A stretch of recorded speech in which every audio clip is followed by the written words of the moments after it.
Assalamualaikum warahmatullahi wabarakatuh.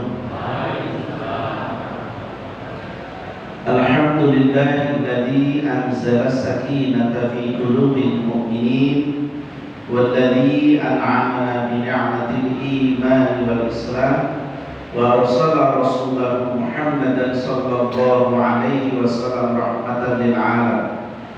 Asyhadu an la ilaha illallah wahdahu la syarika lah wa asyhadu anna Muhammadan abduhu wa rasuluhu la nabiyya wa la rasula ba'da.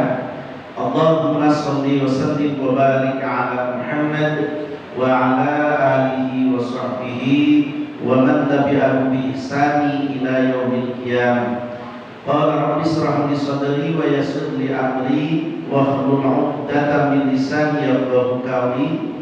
Faqala ta'ala idza ya ayyuhalladzina amanu taqullaha wa qulu qawlan sadida yuslih lakum a'malakum wa yaghfir lakum dhunubakum wa may yuti'illaha wa rasulahu faqad faza fawzan 'azima. Amma ba'd. Ma'asyiral muslimin jamaah salat subuh rahimakumullah. Pagi ini kita akan membahas 4 golongan manusia yang dirindukan surga. Biasanya manusia yang rindu surga, gitu ya. Biasanya manusia yang berharap surga. Tapi pada kesempatan pagi ini kita mengupas surga merindukan 4 golongan manusia. Ini temanya menarik dan insya Allah mudah-mudahan tinggal kita bisa mewujudkannya apa tidak. Kalau kita bisa mewujudkan berarti kita ada di golongannya.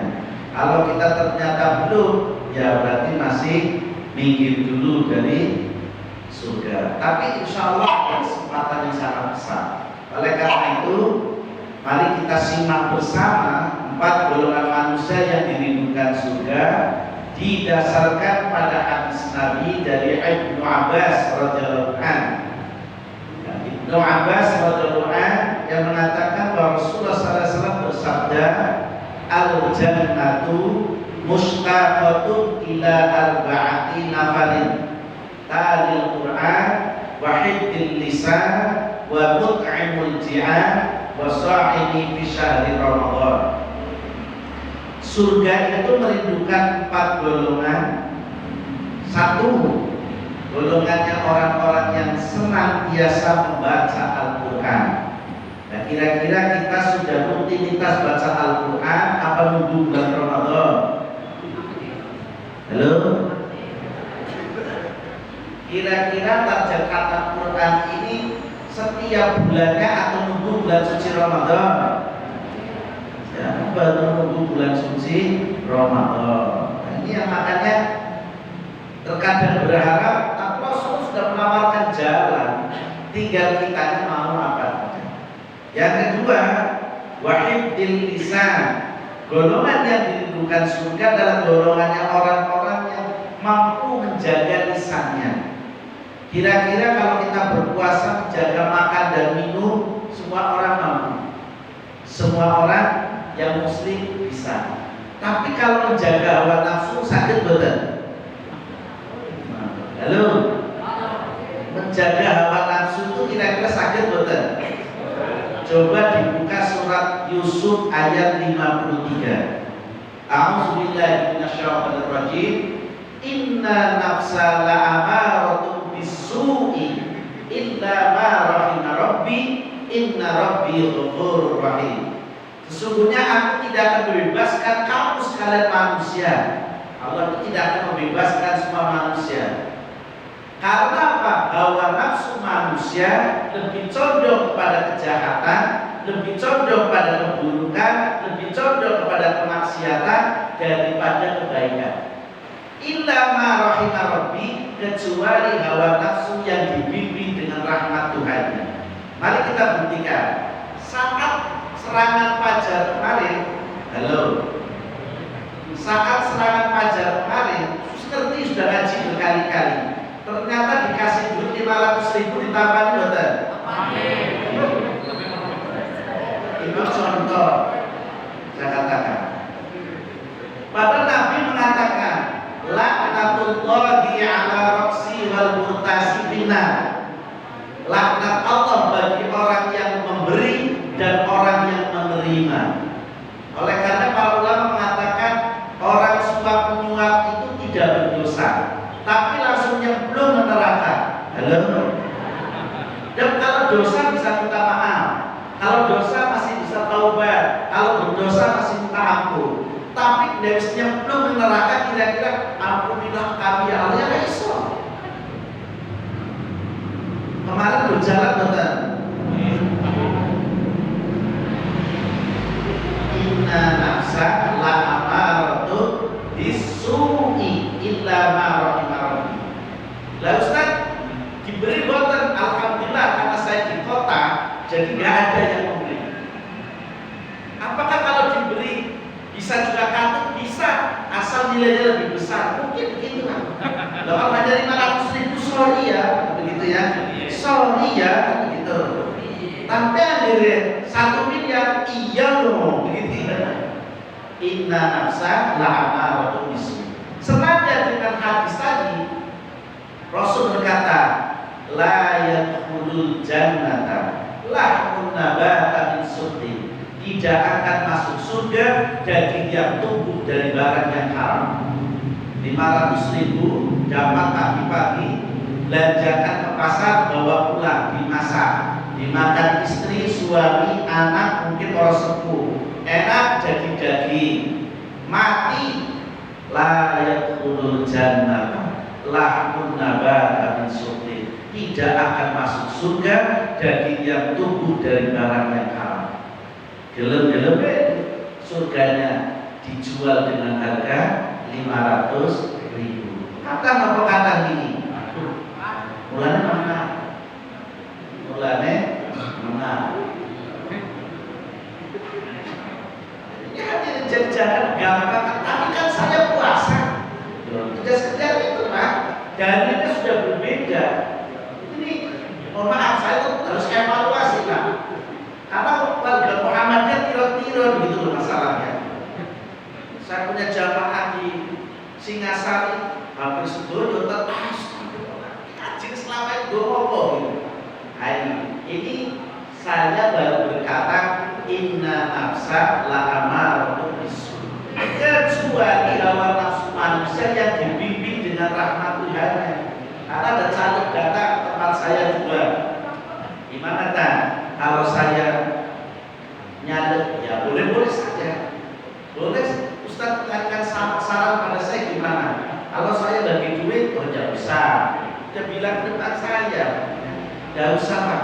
Kalau panjenengan ditakdirkan kalau jadi itu contoh. Jadi oleh karenanya sesungguhnya semua Pak.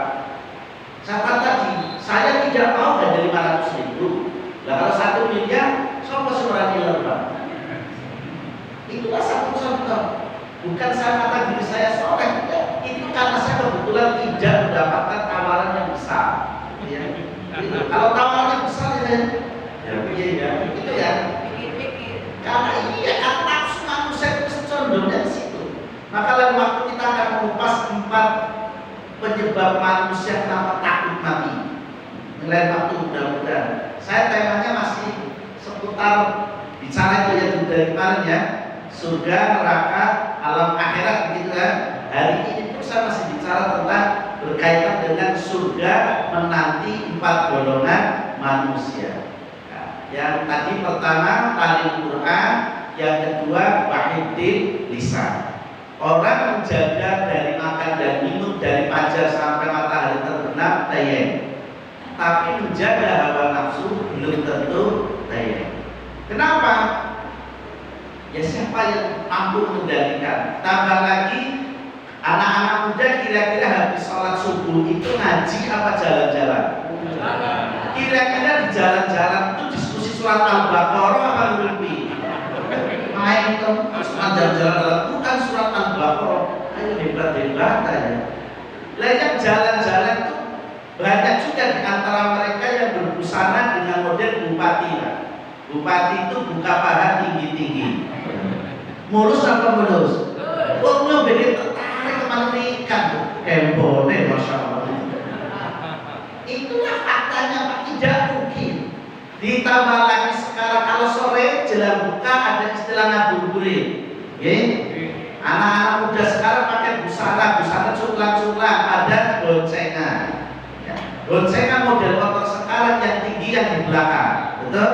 Sehingga kalau bonceng jadi begini, kelihatan di atas celengannya.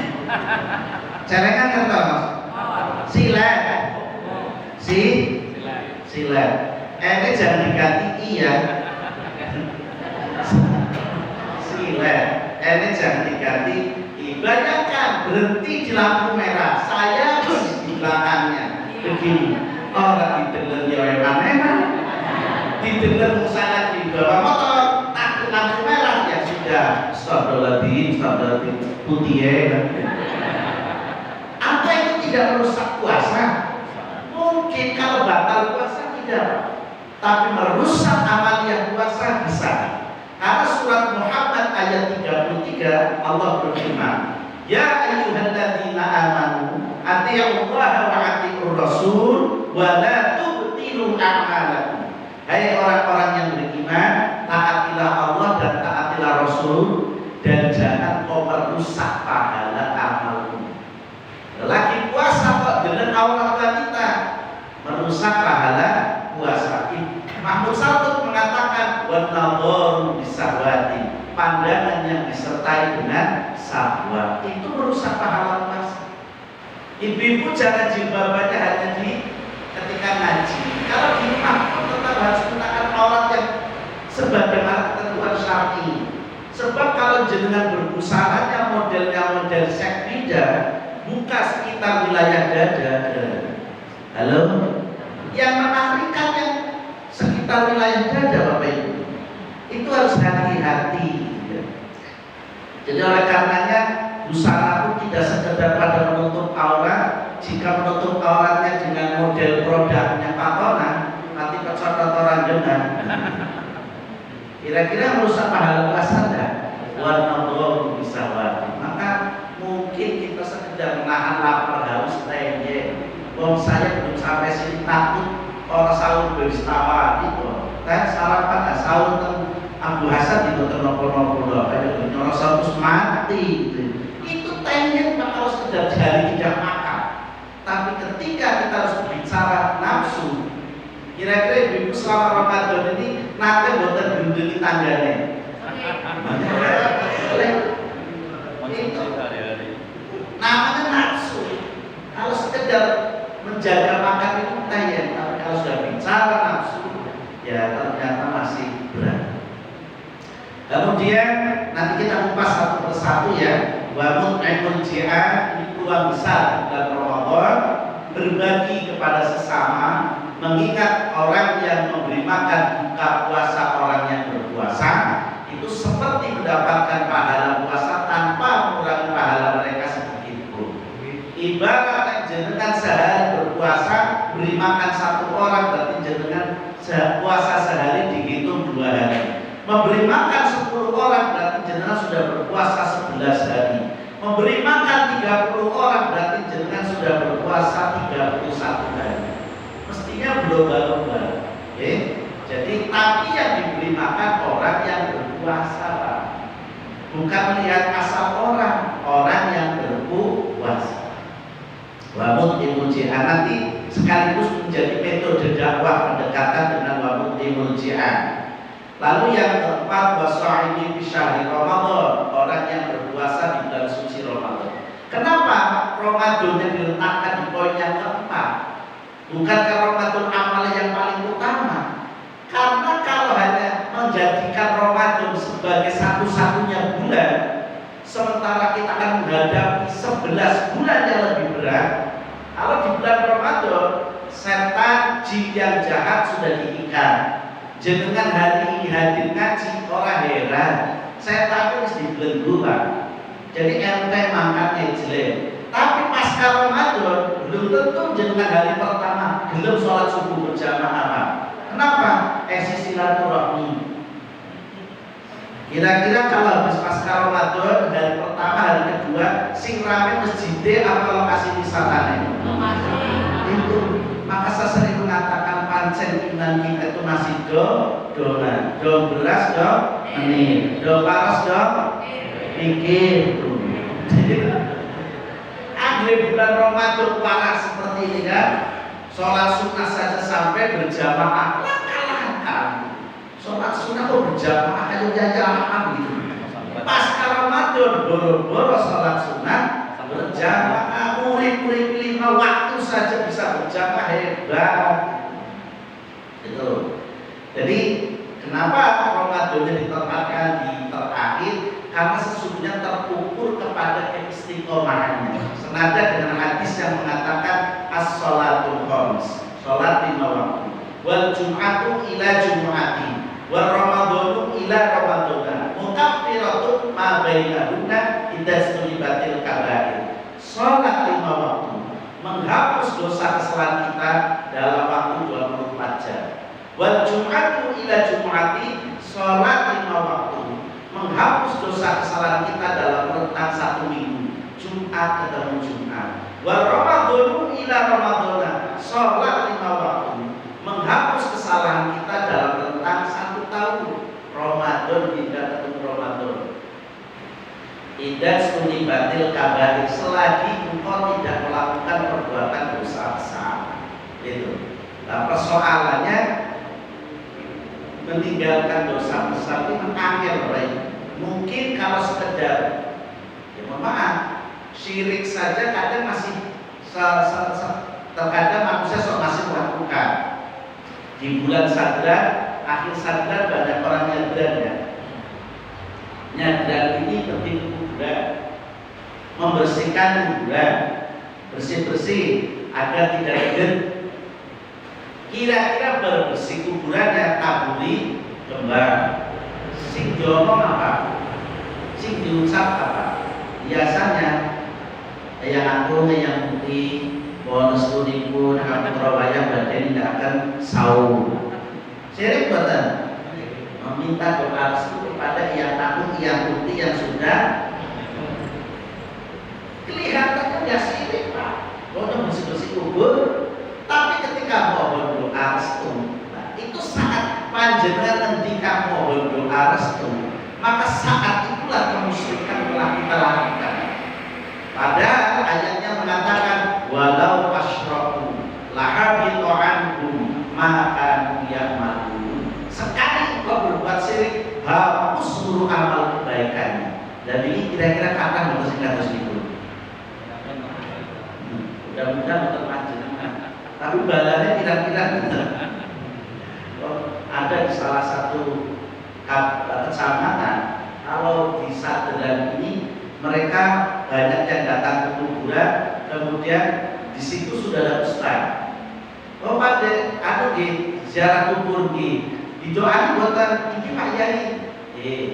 Doanya dari panjang apa pendek? Loh kok Pak Yai? Ya panjang ya beda, kalau pendek ya beda. Beda apa Pak Yai? Ya tebal amplop pendek. Itu tuh kan kasih di Kabupaten Banyumas. Karena ada warga Muhammad sipil terdoa bisa suki bulan Sadran. Cukup dengan datang di kuburan setiap hari, standby di pintu kuburan. Dari kasihan di Jawa pun, di doa konten, belum siap. Makanya ada indika panjang membuat terpen doanya pun. Nah panjang pun, nah pendek pun, dia beda terpenting bisa amplop. Hadirin rahimahullah, inilah satu contoh yang pertama bahayanya kalau itu tidak terpilih. Yang pertama adalah Al-Quran. Kenapa Al-Quran ini menjamin bagi pembacanya itu untuk masuk dalam surga? Al-Quran yang di dunia ini menjadi benda mati, barang yang tidak bisa berbuat dan bergerak. Besok di akhirat Al-Quran menjadi makhluk yang bisa menolong bagi para pembacanya. Siapa yang mendikat Nabi? An-Abi Amamata radhiyallahu anhu qala sami'tu Rasulullah sallallahu alaihi wasallam iqra'ul Qur'an fa innahu ya'ti yaumal qiyamati syafi'an li ashabi. Rawahu Muslim. Dari Abu Amamah radhiyallahu anhu, aku mendengar Rasulullah sallallahu alaihi wasallam bersabda, bacalah Al-Qur'an karena sesungguhnya ia akan menjadi syafaat bagi para pembacanya di hari kiamat. Hadis riwayat Muslim. Jadi Al-Quran yang kita baca di dunia, yang jenengan rata-rata sehari maksimal 1 juz, betul? Ini sudah hari yang ke-7, jenengan Quran sampai juz. Oh, gak mungkin bagi yang mereka punya target bisa jadi antara kelas mereka pada ya kata juz lah, juz mangga, juz tomat, juz melon. Tapi juz Quran kita jawabannya badongan, baik. Itulah keyakinan kita di situ. Jadi Quran yang kita baca Pak di dunia ini, besok Quran itu menjadi syafaat. Kan kita sering mendengar kata syafaat ya. Sholawat dan salam kita haturkan kepada kehadiran junjungan kanjeng Nabi kita Muhammad sallallahu alaihi wasallam. Ingkang kita tenggo-tenggo syafaat. Nah itu kan. Yang namanya syafaat itu artinya pertolongan. Di hari di mana istri tidak bisa menolong suami, suami tidak bisa menolong istri, orang tua tidak bisa menolong anak, anak tidak bisa menolong orang tuanya, maka Quran yang kita baca akan menjadi penolong bagi para pembacanya. Dalam hal ini hadirin, saya tidak sekedar matur di hadapan panjenengan. Anak saya kedua putri, ini mahasiswa semester 2, alhamdulillah sudah hafizah, hafal, mungkinnya 6 juz dan 6 juz. Anak saya paling kecil SMA kelas 1 sekarang berada di Madinah 3 bulan. Sudah umroh, nanti tulis akan umroh yang kedua. Karena posisinya ada di Madinah dan sudah hafid mungkinnya 10. Kenapa saya mau seperti itu? Karena saya kepengen menerapkan hadis ini. Anakku besok harus bisa menolong bapaknya, harus mampu menolong abi dan uminya di akhirat dengan kemampuan di bidang Al-Quran. Kita warga Muhammadiyah mohon maaf di bidang baca Al-Quran ada yang jadi imam sholat nadanya nada irama dan bulan. Ada betul? Ngerti tajwid, makhraj ya ngerti. Tapi kalau orang Jawa gitu ya sudah terbiasa dengan lagunya dan bulan macam Quran imam dipakai irama dan bulan. Kayaknya ini nggak kurang-kurang nyaman di hati. Itu oleh katanya apa? Ya saya tetap beruntung Pak, karena saya tidak pernah mengenyam pendidikan dulu ya, mengenyam pendidikan secara formal di Muhammadiyah ya Pak. Saya tidak pernah tahu, hanya mendapatkan melalui perkajian. Tapi saya 3 tahun di pondok pesantren. Masuk pondok saya sudah hafal juz yang ke-30. Nyantri kepada kiai, setoran hafalan surat Al-Fatihah itu dinar Pak. Sampai saya enak itu untuk sembunyi Pak Kiai ini ya masuk hafal juz 30 Fatihah itu dinar. Ternyata memang penting diperhatikan makhrajul huruf khususnya dalam surat Al-Fatihah. Karena surat Al-Fatihah penentu sah dan tidaknya dalam sholat. La sholata liman lam yaqra'u bi Fatihatil kitab. Tidak ada sholat kecuali membaca surat Al-Fatihah. Jadi ada sholat itu mulanya orang pada sholat tarawih untanya pendek-pendek ya Pak ya. Kira-kira di Jatilawat kalau sholat tarawih suratnya yang minta panjang-panjang atau pendek-pendek? Oh, pendek-pendek. Kalau untuk guru imami kotaknya guru imami dan makanya suratnya sih pendek-pendek nih. Gitu. Oh dulu kejadian aku sih pesan ini. Itu contoh. Ya memang benar. Kalau tidak dibaca suratan aja nggak apa-apa. Intinya surat Al-Fatihah. Itulah. Jadi Quran ajengan yang kita baca itu kelak akan menjadi penolong kita. Karena itu ayo kita tumbuhkan rasa cinta kepada Al-Quran. Yang kedua, orang yang mempelajari dan mengajarkan Al-Quran itu sebaik-baik manusia. Maka dari itu TPI itu tetap harus dihidupkan Pak. Biar ada yang mengajarkan dan ada yang belajar.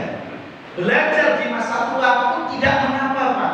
Meskipun lidahnya masih ketum, ya masih keceletot-celetot, membedakan antara wa dengan fa, antara ta dengan ya, antara ba dengan na.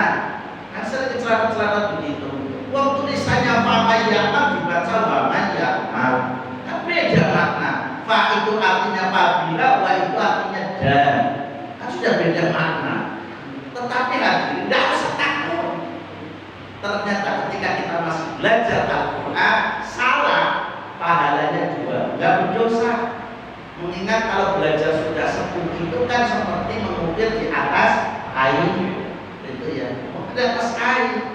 Wong ini fa, baik, wong ini ba, dibaca baik, tidak apa-apa, sedang belajar. Kenapa? Ketika sedang belajar masih kategori sebaik-baik manusia.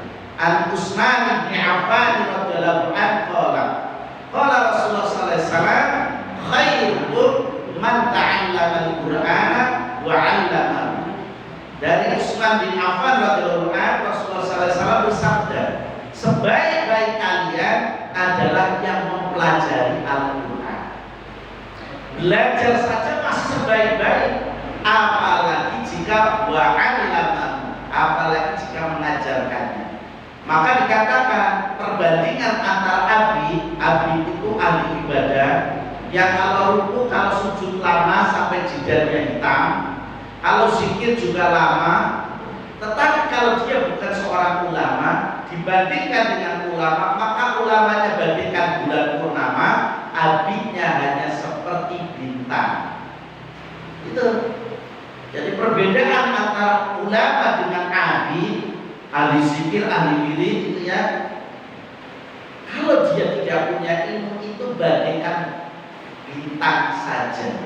Tapi ulama bagaikan bulan purnama, menerangi alam semesta. Oleh karenanya Rasul pun mengatakan, "Kun alima," jadilah kamu ulama. Jadilah kamu orang alim. Au mutta'alim, atau kamu jadi santri.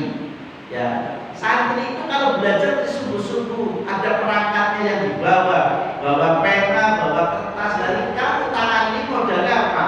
D3, datang duduk sedoen. Mestinya datang duduk nulis gitu. Mohon maaf ya Pak, bisa bergojekan. Nanti kalau saya serius terus nantikan ngantuk, yang nanti doen kan sudah lagi ngiler.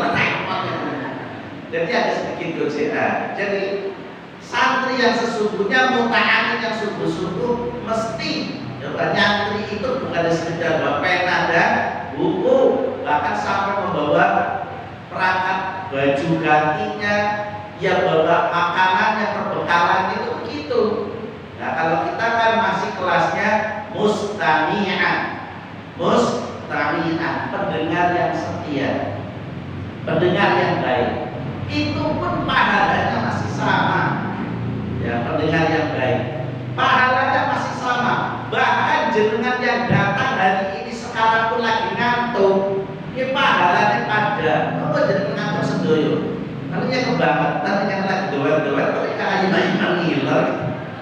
Jadi yang ngantuk saja pahalanya sama, karena hadisnya mengatakan man kharaja fi talibil ilmi fa huwa fi sabilillah hatta yaji. Siapa yang keluar dari rumah untuk menuntut ilmu, maka baginya seperti orang yang berjihad di jalan Allah sampai kembali, sampai pulang. Jenengan dihitung orang-orang yang sedang berjihad. Walaupun di masjidnya ngantuk, iya. Walaupun di masjidnya sampai majlis taklim ngantuk, pahala ada. Nanti yang membedakan cuma pertanyaan, ini isinya apa? Bu, ngantuk. Paling begitu jawabannya. Jadi ini, jadi makanya apa? Au muta'aliman, au mustami'an. Bahkan mohon maaf, yang sudah sepuh-sepuh sekalipun, barangkali yang pendengarannya barangkali sudah berkurang, pahalanya sama Pak. Au mustami'an, au muhibban, karena dia cinta dengan majlis taklim. Baik tidak penting, yang ngaji. Baik tidak penting, ngaji. Apa perumusnya dengan pengajian? Gimana? Dalam ngaji, kamu senang, pahalanya ada. Itu ya. Jadi itu hebatnya jadi orang Islam. Karena itu tumbuhkanlah jika rasa cinta, kemudian gemar menjadi mustami, apalagi mau mencatat. Karena insya Allah ceramah saya selalu beruntun. Temanya mesti tematik gitu ya, akan ketemu. Jadi wa'alamahu, apalagi jika mengajarkan. Yang ketiga, orang yang mahir membaca Al-Quran besok bersanding dengan para malaikat. Bayangkan, malaikat itu tidak pernah sekalipun berdosa, tidak pernah sekalipun zalim. Nah, kira-kira kita kata dosanya betul? Apa? Jangankan dengan orang lain, suami istri berpadu, dosa. Contoh. Tapi kalau kita mahir membaca Al-Quran, kata Nabi, maka kelak dia bersama para malaikat yang mulia. An Aisyah radhiyallahu anha qala Rasulullah sallallahu alaihi wasallam, alladzi yaqra'ul Qur'ana wa huwa mahirun bihi ma'a syafaratil kiramil barar, muttafaqun alaih. Dari Aisyah radhiyallahu anha berkata bahwa Rasulullah SAW bersabda, orang yang membaca Al-Quran dan ia mahir membacanya, maka kelak ia akan bersama para malaikat yang mulia lagi taat kepada Allah. Hadis riwayat Bukhari Muslim. Sahih hadisnya. Maka dari itu tingkatkan cara belajar Al-Quran. Kalau sudah belajar Iqra, meningkat kepada murotal. Kalau sudah bisa murotal, naik kepada tahsin. Kalau sudah tahsin, nanti meningkat kepada irama lagunya, sehingga makin bagus penguasaan Al-Quran, makin enak didengar oleh para pembaca dan pendengarnya. Ini kehebatan Al-Quran. Yang keempat, bagi yang belum lancar membaca Al-Quran, tidak berdosa. Tidak ada dalil yang mengatakan siapa yang membaca Al-Quran salah maka dosa. Tidak ada, Pak. Yang ada adalah walladzi yaqra'ul Qur'ana wa yata'ahu fihi wa huwa 'alisaun lahu ajrun, muttafaqun alaih. Rasulullah bersabda, dan orang yang membaca Al-Quran sedang ia masih terbata-bata, lagi berat dalam membacanya. Komsin hampir sama dengan baca shor. Ihdinas siratal, bukan ihdinas siratal, ihdinas siratal. Tsumma, bukan summa. Surat Al-Asr banyak sekali itu. Wal asr innal insana lafi khusr illa alladziina aamanu wa 'amilus shalihati wa tawassaw bis sabr wa tawassaw bil haqqi wa tawassaw bis sabr. Di surat At-Tin ada lagi itu, tsumma illal ladzina amanu wa 'amilus shalihati falahum ajrun ghairu mamnun.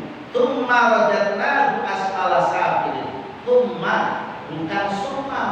Tsumma itu makanya tsum. Tapi kan tidak semudahnya kita belajar, karena waktu belajar sudah usia senja, jadi agak sulit untuk membaca makhrajil huruf dengan tepat dan benar. Apalagi orang Banyumas, rata-rata kalau bicara ain apa ain? Dikatakan ain, wala taj'al, bukan wala tanjengal. Kalau ain jengal-jengal, wala taj'al fi qulubina illa lilladzina amanu. Para khotib sering dengar wala taj'al fi jengal sih. Oh, a'udzu billah, amu. Bukan amu. Itu contoh saja yang gampang-gampang. Jadi tapi kata Quran dan hadis Nabi kok tidak salah, masih mendapatkan dua pahala. Kalau betul pahalanya 1 huruf 10, itulah kemahiran dalam Al-Quran. Yang kelima, orang yang menguasai Al-Quran akan diangkat derajatnya. An Umar bin Khattab radhiyallahu an Nabi sallallahu alaihi wasallam qala, innallaha yarfa'u bihadzal kitab aqwaman wa yadha'u bihi akhrayn, rawahu Muslim. Dari Umar bin Khattab radhiyallahu an, Rasulullah SAW bersabda, sesungguhnya Allah Subhanahu wa taala akan mengangkat derajat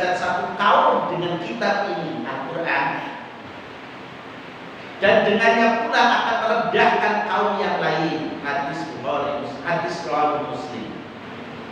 Bapak Ibu silakan buka YouTube kajiannya Dr. Adi Hidayat, Ustaz Dr. Adi Hidayat. Dalam kajian dia menawarkan, coba siapa yang sudah hafal 30 juz bisa Mbak, sudah masuk banyak, lebih banyak daripada ini.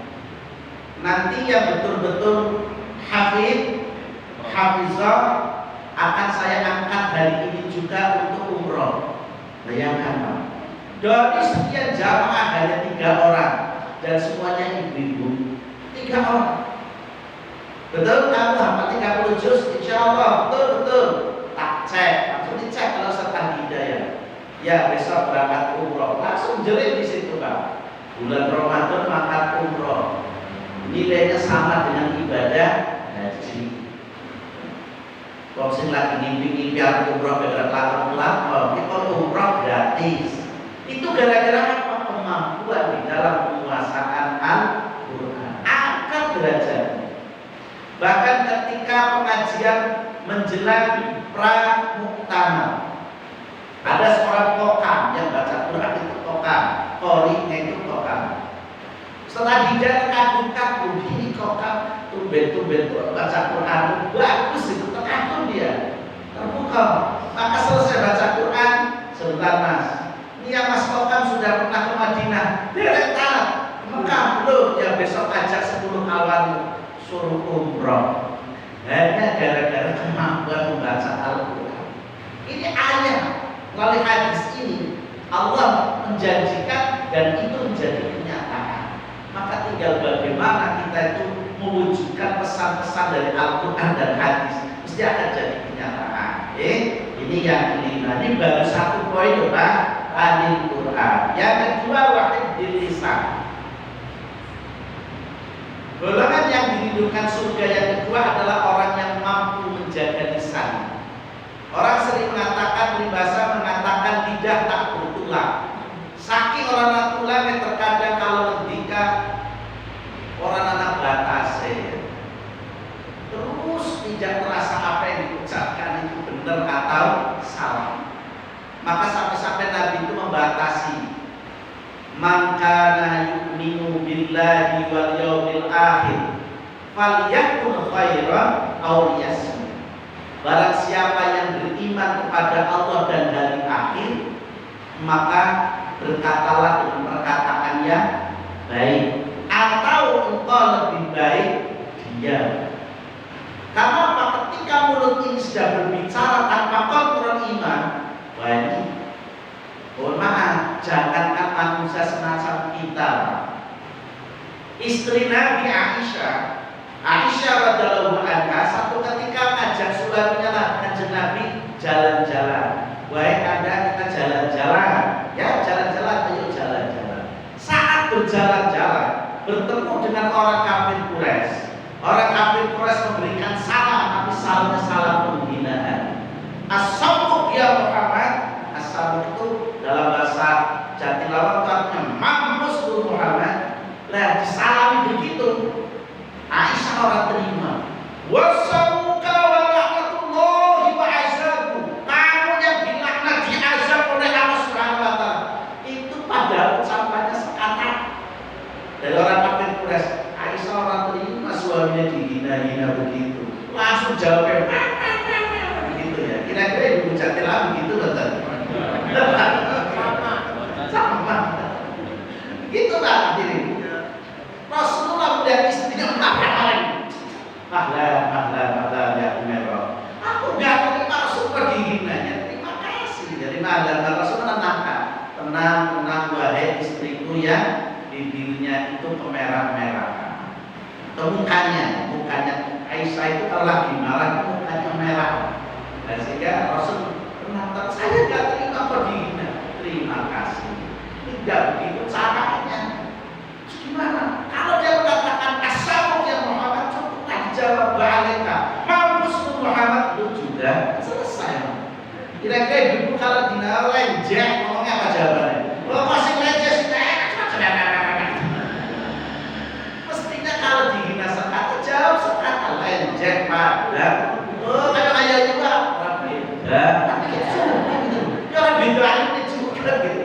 Kenapa harus dijawab dengan kalimat yang lantur-lantur orang rasa diucap gitu. Sampai kadang-kadang kaki papatnya mencolok gitu katanya udah bilang tidak ini urusan lisan ya, makanya sampai-sampai dikatakan orang yang disakiti dengan fisik 1 minggu 2 minggu sakitnya hilang, tapi orang yang disakiti dengan lidah sakitnya di sini.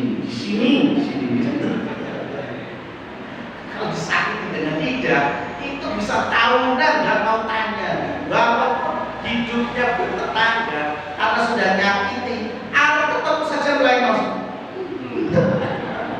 gara-gara lisan. Tapi kalau sakit dipukul saya kira 3 hari 4 hari sembuh, tapi kalau sakit yang dikeluarkan oleh lisan Masya Allah bisa sampai tahunan. Makanya ada ibu di Purwokerto gara-gara dihina dengan kata kelumbulan orang takon, ditakonnya tidak belum jawab jadi lama sami gitu ini sama jadi solehah itu beratnya. Maka sampai-sampai Nabi mengatakan salamatul insan fi hifdzil lisan, selamatnya manusia sangat tergantung dengan lisannya. Oleh karenanya bagi siapa yang mampu menjaga lisannya maka dirindukan oleh surga.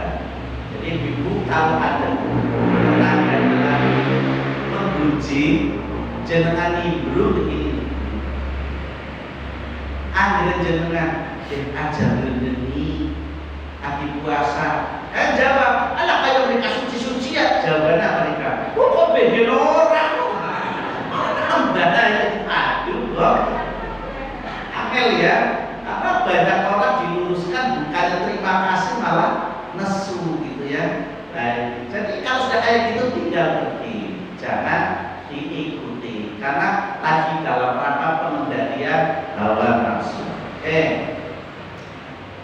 Imam Al-Ghazali dalam kitabnya Ihya Ulumuddin ada 14 macam bahaya lidah. Tidak akan saya sampaikan poin ini. Orang rampung saya sudah menjaga tidak. Salah satunya katanya itu perkataan yang tidak mendatangkan kemanfaatan. Saya gambarkan gini Bapak Ibu. Kalau ada anak muda nongkrongan di perapatan, kira-kira hasil nongkrongannya pembicaraannya apa? Ada faedah enggak? Rata-rata enggak ada. Apa sih diskusikan bisa sampai 1 jam? Kalau anak-anak kelompok-kelompok di kafe-kafe itu bisa 1, 2, 3 jam. Kira-kira pulang dari kafe hasilnya apa? Saya yakin enggak ada apa-apanya. Itulah yang dikatakan perkataan yang tidak mendatangkan faedah dan kemanfaatan itu pun termasuk daripada lisan yang termasuk menjadi kerasnya hati, penyebab dari kerasnya hati. Mengapa di surat Qaf ayat 18 ma yalfidhu min qaulin illa ladaihi raqibun atid, tidak ada satu kata pun yang terucap, tidak ada satu kata pun yang terucap melainkan ada di sisinya malaikat pengawas yang selalu siap mencatat. Dengan hari ini ketika apa ditulis oleh raqib atid ya, saat jenengan ketika bagus tulis oleh raqib, saat jenengan ketika buruk ditulis oleh atid raqib atid. Makanya hati-hati dalam hidup ini. Aku sekedar medal saking lidah tanpa terkontrol, karena Nabi mengatakan innal abda la yatakallama yanzilu biha min nari abada bainal masyriqi wal maghrib.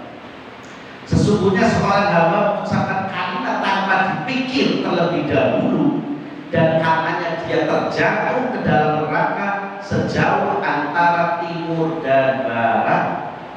Hadisnya Muslim nomor 2988. Maaf kita matur ngendika ngomong, tapi omongan ucapan kita menyebabkan ucapan tanpa dipikir menyebabkan orang lain sakit hati. Itu orang tersebut akan dilempar ke dalam neraka jahanam yang jauhnya bainal masyriqi wal maghrib, antara timur dan barat. Ini ancamannya. Supaya apa? Supaya matur. Kalau sekarang mungkin tidak banyak bicara Pak, jangan gampang nge-share, jangan gampang ngetik, gitu ya. Karena saat panjenengan WA ditulis dasar dengan ditulis itu kalimatnya itu terbaca terus sampai kapanpun tersimpan di memori. Hati-hati, jangan sampai nesu itu di media karena tidak akan hilang. Jadi lebih baik apa? Ditulis di rumah saja di buku. Terus kesel banget menjadi karo bojoku. Nah, itu tulisan baik. Ini bukunya disimpan. Pada satu saat suaminya baca, jadi makasih nekalan yang nak mereka beli gitu. Akhirnya bulan Ramadan ibu belanjanya naik betul. Nah, anggaran belanjanya naik betul. Naik. Bapaknya mari yang terusnya tambah atau biasa? Biasa ya, biasa. Karena biasa, saya halalkan mulai hari ini jenengan boleh nyolong duit ke suami. Saya halalkan mulai hari ini. Tapi syaratnya ada 4 Pak. Syaratnya apa? Suaminya duit-duit. Lalu duit colong apa nih? Kata kongres, bukan? Itu mingguan dicuci apa? Cici. Suaminya duit. Loro duit ini pelit colong bahan. 3, hasil colongannya digunakan untuk belanja makan bareng. Kalau dari suaminya ketika tumben ini buku makannya enak banget, ya iya tak mesti nyolong dari kakek gitu. Lebih dari nyolong mereka pelit. Maka yang keempat matur sama suami banyong tumben nyolong begitu nikah, karena nikah pelit. Nah, mulai hari ini bapak-bapak boleh nyimpen duit sing hati.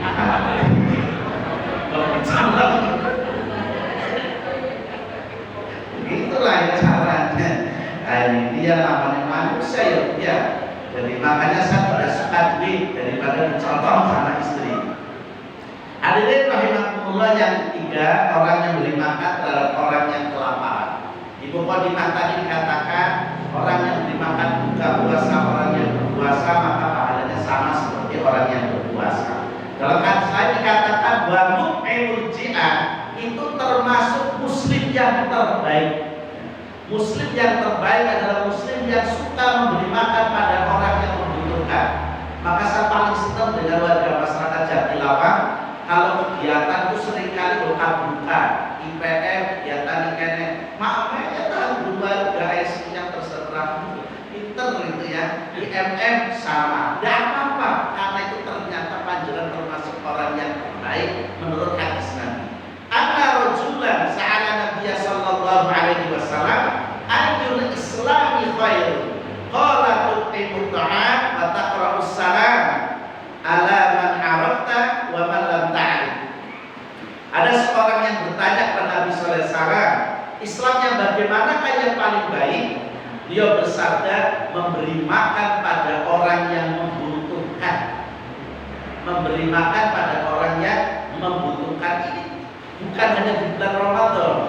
Makanya kaum ibu itu biasanya paling cerdik dan paling telaten menghidupkan masjid itu dengan menggunakan istilah Jumat Berkah. Jadi di Purwokerto ramai ada istilah Jumat Berkah. Di masjid saya Baitul Aqsa itu ada pedagang burger. Kalau hari Jumat dia titipkan 50 paket di masjid saya. Waktu itu jamaahnya belum banyak tertarik. Kemudian saya umumkan, bapak-bapak bagi yang anak-anak muda, bagi yang mau Jumatan di masjid Baitul Aqsa disiapkan burger 50 paket. Ada banyak, ramai.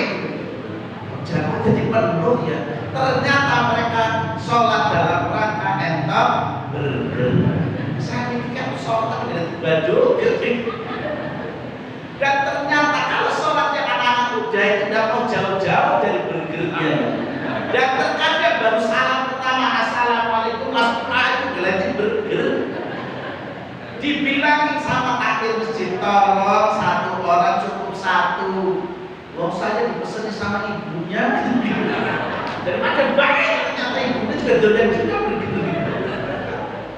Dan itu menjadi metode mendekatkan kepada masjid, jamaah kepada masjid. Ya tidak mengapa yang namanya anak muda itu lagi kenceng-kencengnya makan di usia SMP SMA kan makan satu bungkus itu kurang Pak. Anak sekarang kan begitu. Ya, jadi anak sekarang itu bisa 1-2 bungkus untuk sendiri ya berapa? Makanya apa? Di Masjid 17, saya ketua takmir Masjid 17 itu setiap hari Jumat paketan Jumat berkah sampai 500 satu saat. Itu sampai sekarang sudah nggak ada tempat parkir Pak. Sudah nggak ada tempat parkir, penuh ke depan masjid. Banyak yang sholat di halaman masjid, di emper-emper masjid. Saya berarti apakah Masjid 17 kan sudah tidak kuat itu jamaah? Karena kebetulan saya ada jadwal khutbah, saya naik di lantai 2. Di lantai 2 ternyata baru separuh Pak. Ternyata mereka pada sholat di halaman, bahkan sholat di emper-emper. Selesai sholat saya tanya, kenapa kalian sholatnya malah di emper? Oh, kalau di lantai 2 itu kalau rames. Ya apa begitu? Akhirnya berarti kan butuh Pak. Ya kan senada dengan hadis ini. Jika engkau ingin menjadi muslim yang baik, jadilah kaummu orang-orang yang wamut jihad, suka berbagi kepada orang yang membutuhkan. Jadi kalau masjid ini Jumatan belum penuh, pancing dengan rames. Karena dan ini ukhuwah bito'aniyah Pak, seduluran mangan gitu ya. Makanya saudara kita kenapa kompak? Kenapa persaudaranya kuat dan kompak? Karena sering makan bareng. Tahlilan makan 7 hari, makan 40 hari, makan nyatus, makan nyewu, makan selamatan, makan bareng kedure, makan bareng. Rika ngajarnya gini kosong karena apa? Puasa. Ada gitu ya Pak. Coba dulu itu kan ada kalau ada nuzulul Quran, Maulid Nabi, Isra Mi'raj kan ada takir ya Pak ya. Takirnya dikumpulkan di masjid lalu dimakan bareng-bareng. Muncullah persaudaraannya Pak. Oh jangankan awake dhewe di Masjid 17 kalau hari Sabtu pagi itu habis sholat subuh kalau di luar bulan Ramadan itu sudah disiapin kopi dan teh. Jamaahnya dari dokter spesialis. Satu ketika tidak ada kopi, tidak ada teh. Dokternya protes Pak. Dokter nak kopi sih? Enggak. Dokter sholat ini lagi kopi. Ternyata kalau tidak ada kopi tidak bisa duduk bareng meja Pak. Tidak bisa berbagi pengalaman. Tapi dengan adanya kopi, adanya ujukan, adanya nyamian, itu ternyata bisa bercerita lama, berbagi pengalaman. Karena di kota itu kumpul mahal untuk kelasnya orang tua. Kalau anak muda segapan orang tua. Karena pas silaturahminya miskin sekali. Orang desa kalau silaturahmi itu kan enteng ya. Assalamualaikum, waalaikumsalam, monggo minara. Kan begitu. Waalaikumsalam, monggo minara. Itu bisa duduk kokoh-kokoh di balik-balik 2-3 jam. Walaupun mungkin nyari-nyari bodi, busil, kan begitu. Ini kota Pak. Assalamualaikum, waalaikumsalam. Enten napa nggih? Boten napa-napa, lha mriki. Ya dipun sios. Ada orang mau silaturahmi dan ditakon apa gitu. Akhirnya mohon maaf, saya ke rumahnya jejer karena di perumahan saja enggak ketemu 3 bulan masuk rumah sebelah. Mbok ditakon dan apa neng. Itu miskinnya persaudaraan di kota. Makanya kalau di desa masih murah persaudaraan. Di kota mahal. Untuk bisa bertemu harus nyewa kafe atau rumah makan. Mahal Pak.